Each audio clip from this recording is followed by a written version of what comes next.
I've been wanting to make this video for a while. This is on the black dude that got shot in Memphis. He was like 20 or something. I think his name was Brandon. Um, Man, I've thought about it a lot. You know what I mean? Like, you get in these situations, you start thinking like, maybe does he know some of the same people I know, or you know what I mean? Just it hits close to home, man. I mean, I've been thinking about it a lot. And one thing I want to just say off the jump, man, is, and I'm just being 100% honest. I'm really just weighing this out, for what I believe. Okay, the young man, when he rammed a police car too, I do believe, after he had done that, which let me just put a little side note. The police take it as you threatening their life, okay? But I'd like to see how many people have died in a police ram from close range. That doesn't really happen, okay? So I might get smushed between a car. I can understand the risk, but it's not like he's shooting at you. And that's how they treat it, okay? But it doesn't stop there. I just wanted to be clear on that.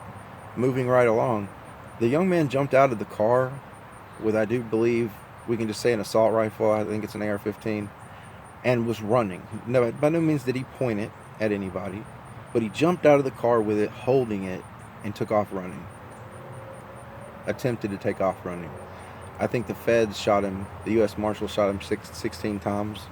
I think some old lady said that it was 16. One of the neighbors that heard it. He gunned him down in the front yard.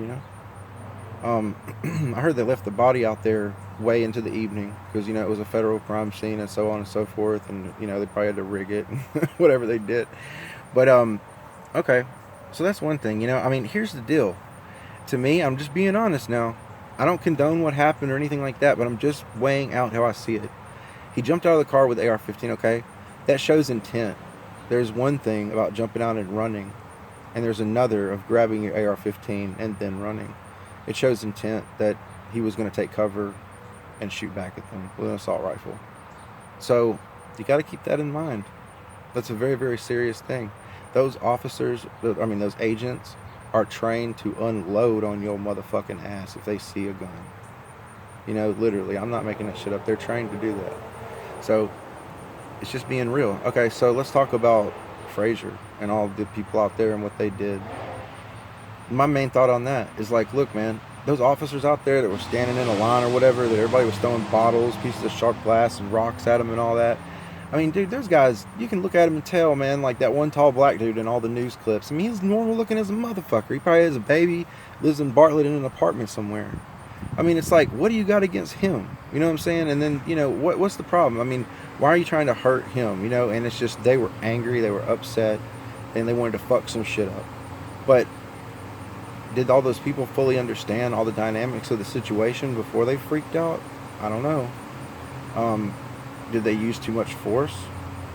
The civilians against the pigs? I mean, did they use too much force? I mean, throwing sharp bottles and rocks and shit? I mean, fucking up the cop cars and all?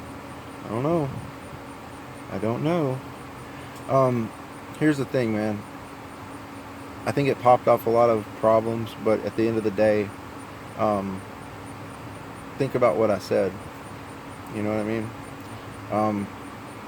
I hate to shoulda, woulda, coulda, but if that dude could go back in time, man, it's like leave that motherfucking rifle in the car and just try to run yourself. You know what I'm saying? Try to outrun the agents. I mean, at least they can't shoot you, dude. But it's easy for me to say. I'm not him. I wasn't caught up in the moment. I didn't just wake up one morning and the fucking U.S. Marshals just come after me. By the way, interesting fact. The U.S. Marshals, I realize, are the federal agents that pick up absconding, fugitives. And, a lot of, like, the FBI and all those ATF people, and they're busy. CIA, they handle missing children, but no, that's not, anyway, man, I'm getting off. I'm done. It's like 4 minutes and 20 something seconds. I'm through. Peace out.